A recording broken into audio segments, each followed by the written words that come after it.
We inherit ideas, often without even noticing. They just kind of become part of our mental software, you know? They guide our decisions in ways we rarely ever stop to question. So today, we're going to trace the genealogy of one of the most powerful mantras of our time. Start before you're ready. I mean, you've heard it, right? You've probably even said it to someone else. But when you're the one standing at the edge of something new, a project, maybe a career change, that little whisper of advice can start to sound a lot more like a demand. And it creates this weird conflict inside, doesn't it? This pull to act, but also this paralyzing fear that you're just not equipped for the journey. So why? Why does this advice that's meant to be so empowering feel so personal and honestly so stressful? Okay, so let's get into it. That phrase, start before you're ready, it isn't just a piece of simple advice. It's really more like a cultural artifact.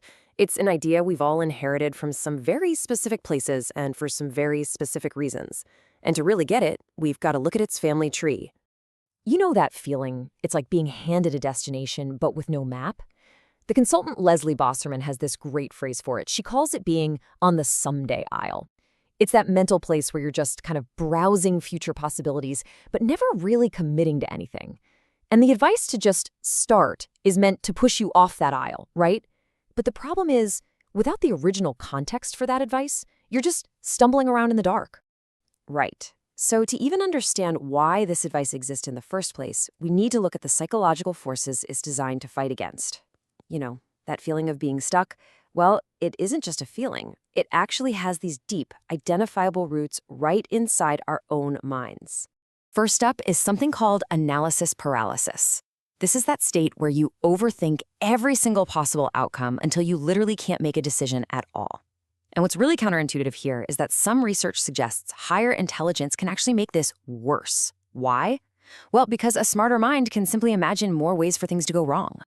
And closely related to this, of course, is overthinking. Now, this isn't the same as deep, productive thought. It's a destructive loop that actively drains your mental resources. A good way to think about it is like decision fatigue. The more you wrestle with one choice, the weaker your willpower gets for all the decisions that come after it. It just makes it harder and harder to actually do anything. And then, of course, there's the big one, perfectionism. We like to frame it as having high standards, don't we? But psychologically, it's often just fear and formal wear. It's a defense mechanism, a shield we put up against judgment. And this fear of being imperfect, well, that's the very thing that stops us from creating those messy but absolutely essential first drafts. These are all pretty clinical definitions, but they really come to life when you hear someone describe it from the inside. This YouTuber, Andrew, he just perfectly captures that feeling of a mind spiraling out of control. It's that internal monologue that just traps so many of us, right? Making us question every single move before we've even made it. Okay, so if that's the psychology of being stuck, then where did the Just Start antidote actually come from? Well, here's the thing. It wasn't some piece of universal wisdom handed down through the ages. It actually grew in two very specific, pretty high-stakes environments. So let's map its lineage. So this idea really has two distinct branches. On one side, you have the creative studio, championed by thinkers like Austin Kleon. Here, starting is all about low-stakes play. It's about acquiring a skill. But then you have the other branch, the startup garage, of someone like Paul Graham. And there, starting is about high-stakes survival. It's about validating an idea before you completely run out of money.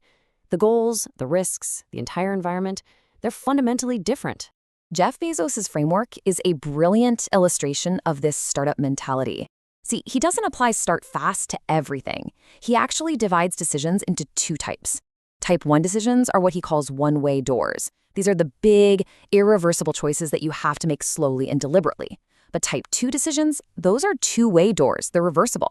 And his rule for those, make them fast, even if you only have about 70% of the information you wish you had. See, the advice to start before you're ready was really intended for these kinds of reversible two-way door decisions. This whole idea connects to another really key concept, this one from the author David Epstein. He talks about the difference between kind and wicked learning environments. Now, the advice start before you're ready is perfect for a kind environment. Think of a game like chess, where the rules are fixed and the feedback is instant and accurate. But most of our lives, our careers, our relationships, they're wicked environments. The rules are always changing, and the feedback is often delayed or just plain unclear. And the same strategy, it just doesn't always translate. So the big question is, how did this really specialized contextual piece of advice become this universal command that we all hear? Well, this is where what I call the great distortion happens. The idea traveled, but as it did, it got simplified and completely stripped of its original context. And if you trace its journey, you can see a really clear pattern. Back in the 90s and 2000s, this was niche advice, just within tech and creative circles. Then these founder mythologies started to pop up. Think of the famous story about the Dropbox MVP video, and that popularized it. By the 2010s, social media had compressed it into these short, shareable quotes. And now, well, today it's just a mainstream productivity mantra, completely disconnected from the environments that gave it its original meaning. And that, right there, is the core of the problem. We got the advice, but we didn't get the venture capital that came with it. We didn't get the creative networks or the cultural permission to fail that those original contexts had.